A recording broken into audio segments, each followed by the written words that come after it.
So, how does the electron configuration influence how the elements on the periodic table behave, and what kinds of patterns can we see in the arrangement of the periodic table based upon that electron configuration? That's what the second two portions of this PowerPoint is going to talk about. So, first and foremost, we need to talk about something called the effective nuclear charge. And so, here's kind of a build-up to it. So there are a lot of properties that are dependent on the ability of the nucleus to interact with the valence electrons. So there's two factors that kind of influence this conversation between the nucleus and the electron cloud. One is Coulomb's law. If you remember, the force is equal to, is directly related to the charges of the two particles and inversely related to the distance between them. So if we're talking about nuclear control of the electron cloud, we're talking about an attractive force between the protons and the electrons.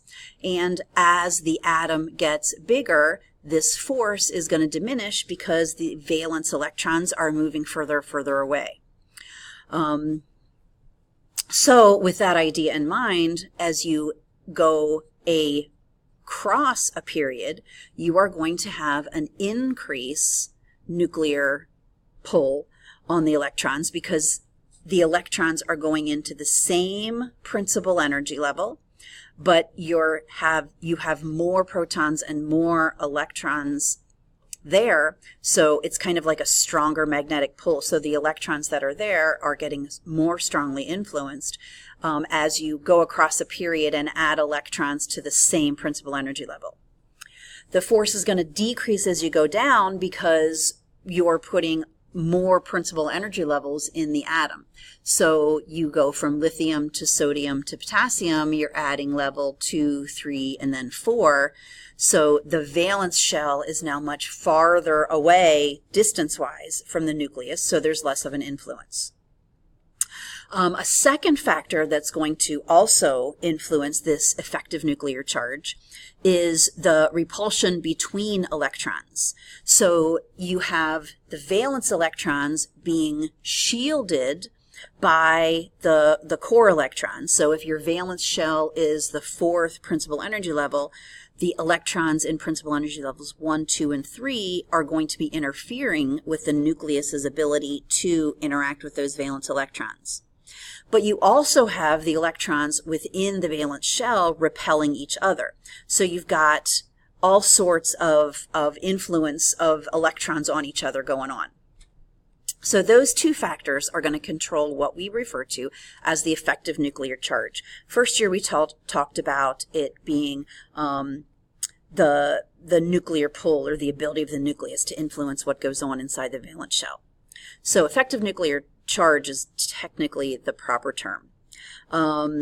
So by definition, you can see down here that nuclear charge is the positive charge felt by the valence electrons after you take into account the shielding of the electrons for the nucleus. So it's essentially the charge that the valence electrons feel. Not what's really there, but it's the charge that they feel. So how well can the nucleus influence that? And so here's just kind of a nice visual. You've got the positive nucleus, and you have varying levels of energy of electrons. If you have this electron of interest, any electrons between it and the nucleus are going to cause some interference between the conversation of the protons and the electron of interest. Anything on the outside, there's not going to be an effect because it's really how can the nucleus influence that electron that you're interested in. So it's really the electrons in the same principal energy level as well as interprincipal energy levels that makes the difference. So another way of thinking of the effective nuclear charge, and this is not a perfectly accurate representation, but it gives you the idea. So the effective nuclear charge is equal to the atomic number, so the number of protons, minus some sort of screening constant. And for valence electrons, the screening constant is typically a number close to the number of core electrons, not always the same. We're not going to worry about actually calculating effective nuclear charge values. We just kind of want to understand the qualitative aspect of it. So the core electrons influence the screening constant a lot, but then you also have a small influence by the electrons in the same principal energy level, so other valence electrons. So for example, you've got sodium with 11 electrons, but 10 of them are core electrons. So sodium only has 1 valence electron. So in essence, the effective nuclear charge is going to be the number of electrons minus the number of core electrons. So it sees about a +1. You're never going to see +1 on tables of effective nuclear charge. It's a little bit different than that, but it gives you a basic idea. And here's another visual showing how effective nuclear charge changes over time. You're going to have it increase. So effective nuclear charge is the gray stuff. You're going to have it increase as you go across a period, because as we add protons to the nucleus and as you add electrons to the same valence shell, they're going to be more closely attracted. But notice it's not a perfect -1, -2, -3, or +1, +2, +3, +4, that kind of thing. It changes a little bit. Even with helium, notice that because there's 2 electrons, you have a little bit of interference, so the atomic number, Z, is not the same as the effective nuclear charge. It's a little bit less than 2. So electrons within the same sublevel or same principal energy level are going to cause a decrease in the effective nuclear charge. Not as much as core electrons will, but you're still going to see that effect. So let's jump to atomic size, because the effective nuclear charge is really directly linked to the atomic size. So in terms of measuring the radius, we always take half the distance between 2 nuclei, 2 identical atoms. So hydrogen is going to be half the distance of 2 hydrogen nuclei that are bonded together. So for atomic size, it's going to decrease across a period. This is the one that's a little more complicated to understand, but you got to remember the effective nuclear charge is increasing. You've got more protons and no more core electrons, but you have more valence electrons.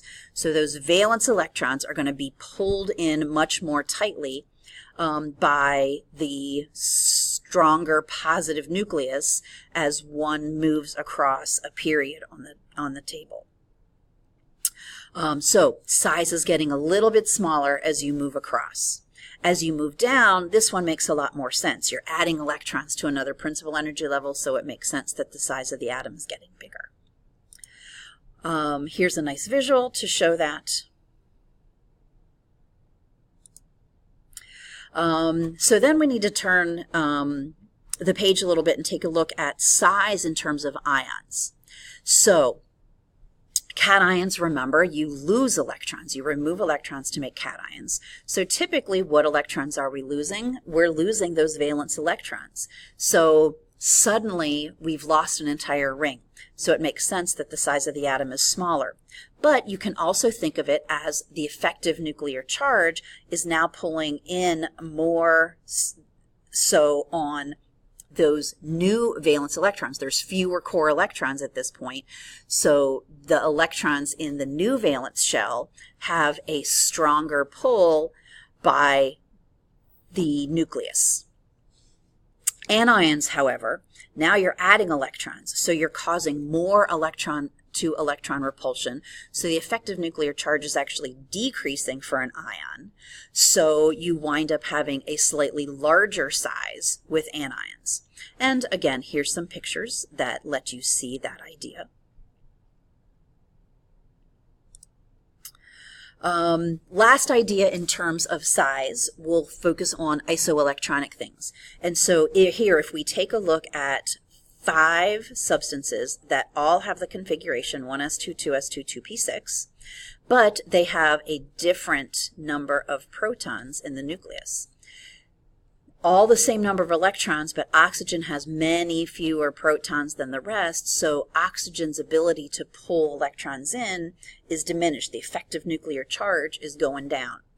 As I increase my number of protons, those electrons are now going to be pulled in more tightly, and so the size is going to get smaller and smaller as I increase the number of protons. All right, and then slide number 3 is going to get us into ionization energy and the rest of the PowerPoint. So there you have it.